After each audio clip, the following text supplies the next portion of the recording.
What's good? It's your boy Jay, that's me. Let's discuss NXT from February the 13th, 2024. A pretty okay, fun show for the most part. So we kicked the show off with Noam Dar and Ora Mensah. Noam Dar was relaxing on a bench, and Ora Mensah was working out. They were talking about how it's good to be a part of the metaphor. And then out of nowhere, Von Wagner and Robert Stone, they yell sneak attack, and then they attack and beat down Ora Mensah and Noam Dar. And then Jakara Jackson and Last Legend, they become frantic. They're looking for Noam Dar and Ora Mensah. And so Robert Stone's sons, they point them to different directions. So, which is kind of funny. So this leads us into our first match of the night, which is Noam Dar and Ora Mensah versus Von Wagner and Mr. Stone. The metaphor, they get the win because Jakara Jackson and Last Legend, they played distractions. They distracted Robert Stone, and this allowed for Noam Dar to pick up the win via a roll-up. So this is fine there. It's relatively fine. It makes sense. I don't know what you're going to do with Noam Dar. Are they still going to have him feud with Von Wagner? The reason why I say that is because Von Wagner, is he going to be the NXT Heritage Cup winner? Is he going to challenge Noam Dar again? So I don't know if they're going to do that, if they're going to wait till Stand and Deliver, or if they're going to do it at Roadblock. I don't know, but I think Roadblock is in a couple weeks. So I think it's in like 2 weeks. 2.5 weeks from now is Roadblock.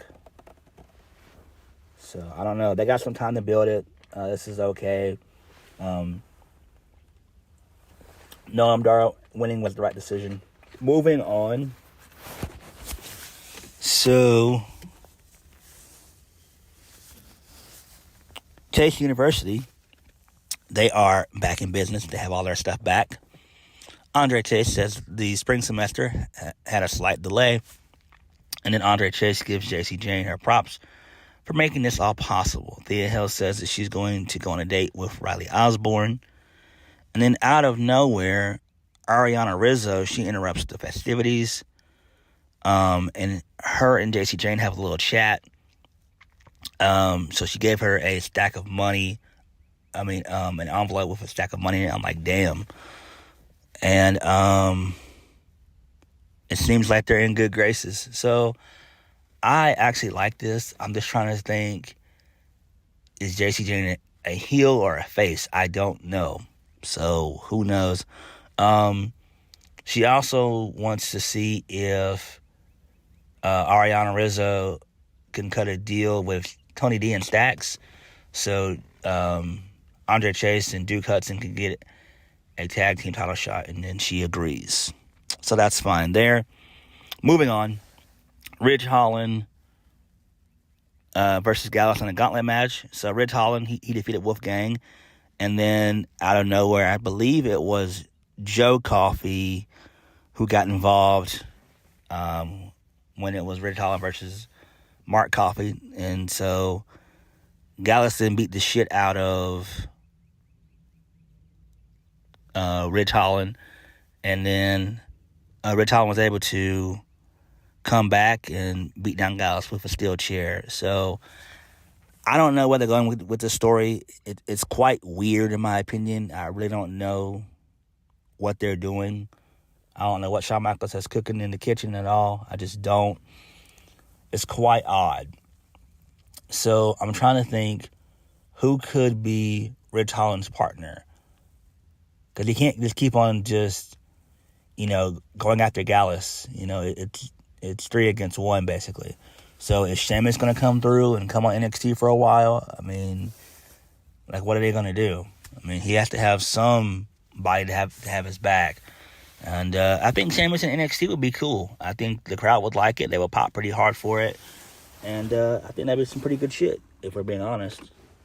I think that would be cool. So, hopefully Sheamus does show up. I think that'd be great.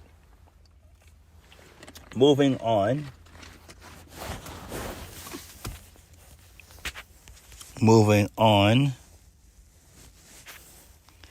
So, Lexis King, he pokes fun at Von Wagner and Mr. Stone.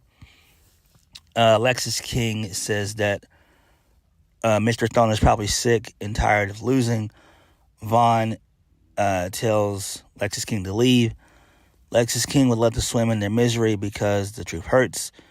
But he has more important things to attend to. He knows that Mr. Stone's kids are desperate to have a role model that they can look up to. And I was like, damn, that was some good shit right there. And then Lexis King walks off. And then Mr. Stone goes, don't you dare talk about my kids. So Mr. Stone looks pretty good. I'm trying to figure out why Robert Stone stopped wrestling.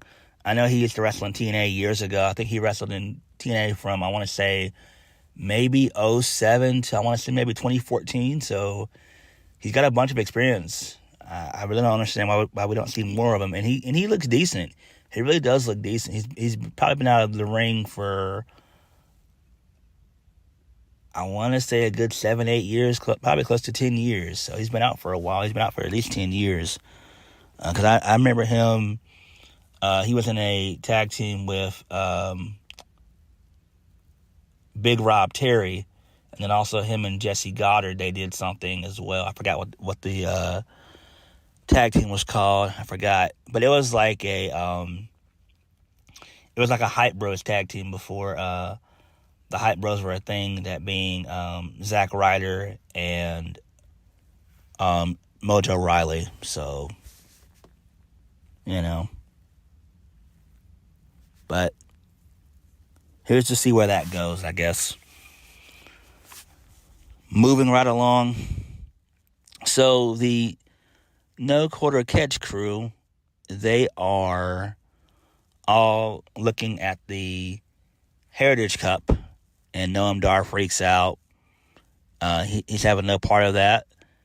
And Noam Dar has some choice words for the No Quarter Catch crew. So I'm guessing they're going to do something with that. I don't know what. Again, why would you have two heel factions face each other? That doesn't make any sense. I really don't understand that booking. Triple H does it. Shawn Michaels does it. Tony Khan does it from time to time. And when Scott D'Amore was with TNA, he did it from time to time. It's like, I don't understand why in the hell promotions constantly try to do a heel versus heel or babyface versus babyface. You can't. You always have to keep things into perspective. You have to either have heroes and villains, and that's it. You can't just be like, oh, well, this guy is... I mean, they're both heels, because it's going to force one of the heels to work face. And I don't understand why they do that, but who cares? Moving on. Lola Vice versus Tatum Paxley in a decent little match. So Lola Vice gets the win via a head scissors neck lock. I'm like, damn. Ooh wee. So the match was short, which was great. Lola Vice is okay. She needs a little bit more seasoning, if we're being honest. I still don't understand why she ended up using her contract at the last NXT Premium Live event. I don't understand why she used it, but it is what it is, I guess. Where she go from here, nobody knows. Nobody really knows. But I'm down for it, though. Moving on. So, Tony D and Stacks, they talk strategy in the locker room. They're planning on to crack skulls and ask for forgiveness later. Tony D says, Stacks, it's stand and deliver season. So, that's fine, I guess. Moving on. So, Lyra Valkyria, she is carrying Tatum Paxley back to the trainer's room, and she runs into my girl Shotzi. And so her and Shotzi have some words. Lyra Valkyria says that if Shotzi wants a shot at her title, she gets it next week. Shotzi said it's already done. I've already talked to Ava Raine, so it's going to be official next week. So that's fine, I guess. Shotzi should basically just be on NXT permanently. I don't understand why she's on SmackDown. She's just being wasted like so many others on the main roster. Again, I've always said this before. I've always said this numerous times. If you don't have any plans for people on Raw or SmackDown, why not put these people in NXT? It doesn't hurt. It does not hurt at all.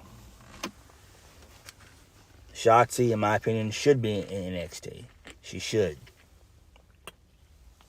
Because she is doing jack fucking shit on the main roster. Moving on. Ariana Rizzo versus Jada Parker. Miss Parker. Damn. Ariana Rizzo, she needs some work. I don't know how many matches she's had under her belt. I don't know. She's okay, but she does need some work. She's got decent character work and everything. So Jada Parker gets the win via a diving forearm for the 1, 2, 3. And the crowd in the match, they were chanting, Miss Parker, Miss Parker, Miss Parker, Miss Parker. I love that shit. That was hilarious. I was like, oh shit. And Jada Parker, she gets it. She gets it. This girl gonna be something good. This girl gonna be something good. She gonna be something good. One thing that I do not like, and I don't understand why wrestlers do this. Why are you wearing one pants leg? That's so damn stupid. Wear tights. Wear an actual full set of wrestling tights. I hate when wrestlers always wear maybe a real long elbow pad, and then you have nothing on your on your left arm or whatever. I mean, when you wrestle, you really have to have a full thing of attire.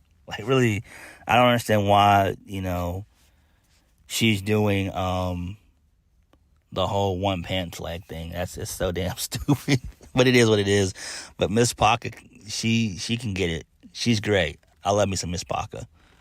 Jada Parker's gonna be a star. She's gonna be a star. She's going places.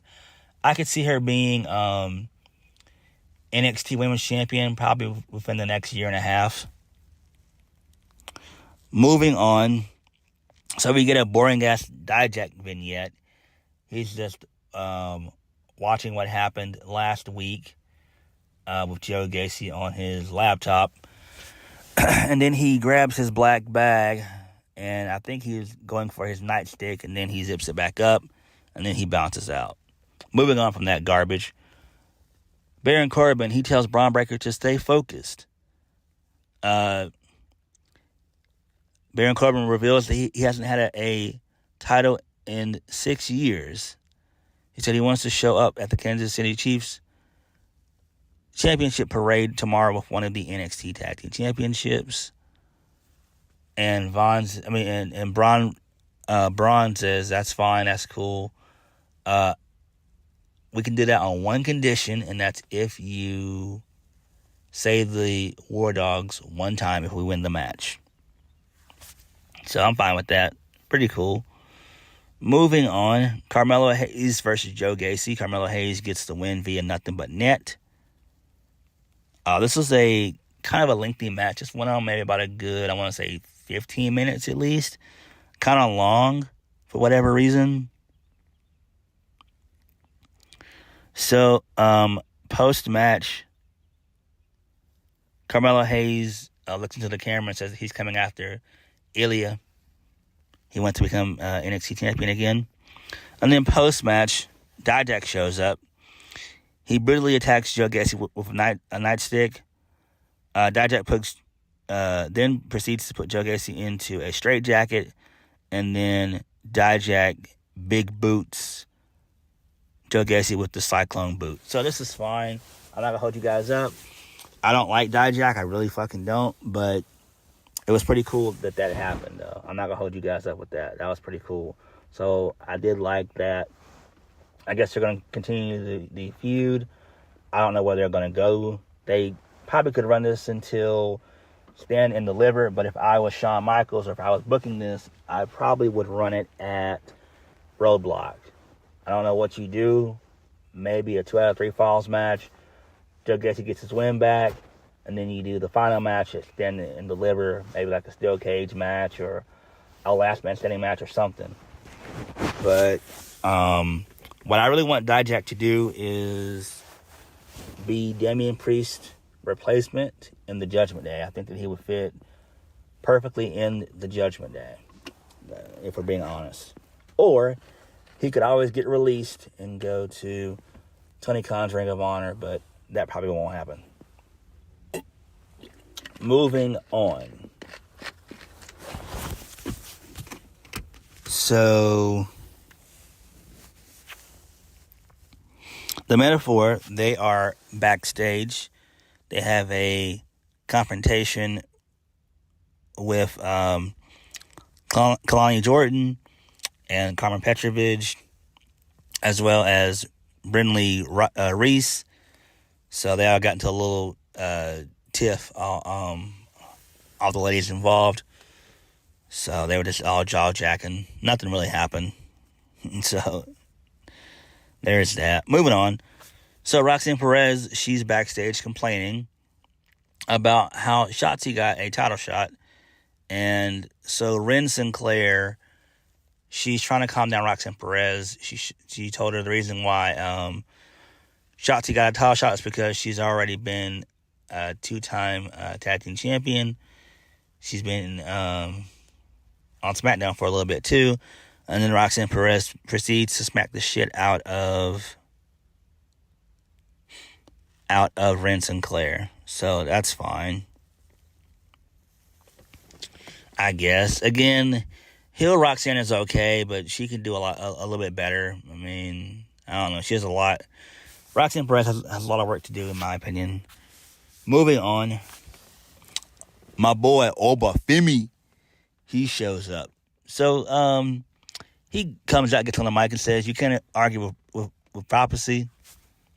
He said that he's still NXT North American champion. He's still the Mountain of NXT. He's still the man, Oba Femi. He said, Dragon Lee, you're a proud warrior. But I showed you at Vengeance today that it takes more than just a fighting spirit to take the title from me. A championship around the waist of a superstar means prestige. But for me, it represents supremacy, which makes me the alpha of NXT. Dragon Lee was the last casualty, but he will not be the last. So you can send anyone that will try to take the title away from me, but don't send anyone that you want back. Wow, I love that. So then Lexis King, he comes out. He says, well, Mr. Femi, the King just wanted to come out here and personally congratulate you on all your success. But I got to be honest, Oba, I've been wanting to get something off my chest, and that is I've been hearing you call yourself the ruler. Everybody knows that I'm the king. So I just think it's a little bit funny, you know. And then Oba says, to make your point. And then Lexis King says his point is that he softened up Dragon Lee for him so you can exercise your breakout tournament contract. So it was me, the king, that placed that title on your shoulder, Oba Femi, and I'll be damned if it's going to be the king that takes it off of you. And then Oba Femi responds by saying he doesn't deal with empty threats. And then Lexis King says that wasn't a threat, it's a promise, and the king always keeps his promises. And then Oba Femi says that Lexis King will get his title opportunity next week, but I promise you, this throne is not one that you'll be sitting on anytime soon. And then out of nowhere, Lexis King starts throwing haymakers. And then Lexis King attempts to super kick Femi. And then he's about to do the coronation, but Femi blocks it and goes for a powerbomb. But Lexis King dips out and retreats. So I like this. This is great. Really, really good shit here. They might be turning Femi face because he does get a good crowd reaction. And the crowd's really into it. Like how they chant, ooh, when he comes out. So I do like that. Although I think it's a little bit too early to rush Femi and Lexis King. I would rather save that at least up until Roadblock. If not, definitely stand and deliver. So I don't know, because you don't want to just automatically just go with that match and then unless this is going to be a feud between the two, then I could see it. But if it's just a one and done, then I'm not really all that interested. Like, I want this to be a feud. So I guess this could be fine. You could do it on, I guess we'll see how it goes. But, it is what it is. But me personally, I would try to build this up for a while. I wouldn't just, just give everybody the match. I would really wait a while. Like I said, I think you could hold this thing out until Roadblock. So, which is in 2.5 weeks. You can still hold it out till then. But it is what it is. We'll see what happens from here going forward. Next, so Josh Briggs and Brooks Jensen, they got into a brawl, basically. Jensen wanted to give Josh Briggs a receipt for last week, and then they had a little brawl. So Ava broke up the fight, and I guess they're going to have a match next week. Who cares? Moving on. So we see a tweet from Ilya Dragunov that indicates that he has unfinished business with Carmelo Hayes. That's cool. Next, Kiana James defeated Brinley Reese. She wins with the 401k. No, not the 401k. She wins with the with Bankrupt for the 1, 2, 3. So I do like this. Moving on. So Roxanne Perez, she barges into Ava's office. Ava scolds Roxanne Perez for attacking Ren Sinclair in the locker room. And then Ava says that Roxanne Perez will have a match with Sinclair next week. And then from there, they'll have a discussion about her getting another opportunity at the NXT Women's Championship. Okay, that's fine, I guess. I forgot to mention with Kiana James. I'm surprised she didn't attack Kalani Jordan earlier on in the show. I don't understand why she didn't attack her. I don't know. I'm a real big fan of Kiana James. I really am. And I do wish that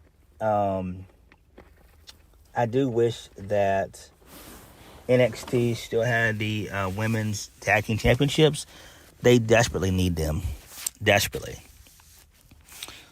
But hopefully they can do a feud between Kalani Jordan and Kiana James. Because they were building towards that last week. So moving on from that. Brinley Reese tells Malik Blade and Idris NFA that she's still in good spirits despite her loss. And the two of them were just talking back and forth with each other, and that's all. So, again, I don't know what they're going to do with Idris NFA and Malik Blade. They need something. Those guys need something. And they're super good. Main event. Tony D and Stacks versus Bron Breakker and Baron Corbin. The Wolf Dogs versus the Tony D'Angelo family for the NXT Tag Team Championships. The Wolf Dogs get the win via the spear. So towards the end of the match, Tony D and Stacks did the bada boom bada bing to Bron Breakker. Corbin hit the end of days on Tony D. He rolls out the ring, and then this allowed for Bron to come in and hit a massive spear on Stacks for the 1, 2, 3. And the Wolf Dogs are the new NXT Tag Team Championships, which I'm fine with. They celebrate post-match. Now, are they going to have a feud with Tony D and Stacks? Or will Tony D and Stacks go to the main roster? Because I'm really looking at that. Because Tony D and Stacks, they've been around for at least, I want to say a good 2 years, 2 or 3 years now. I want to say 3 years. They've been around since 2021. I think on the late end of 2021 they came in. So they've been around about a good 2.5 years. So I wouldn't be shocked if they go to the main roster soon. They can always run the match back at like Roadblock, or they can run it back at Stand and Deliver, however they want to do it. Either is fine with me. But the War Dogs winning was the right decision, and I like it. So, I mean, not the War Dogs, the Wolf Dogs, my bad. The Wolf Dogs. So, them winning is fine. NXT was decent. I really enjoyed it. The only problem I had with it was it's too many matches. I feel like Shawn Michaels needs to do no more than 4 to 5 matches a week, and that's it. When you start doing 6 and 7 matches, it's a little bit too much. But NXT was good. But what did you guys think? Like, comment, and subscribe. I'll catch you guys later. Peace.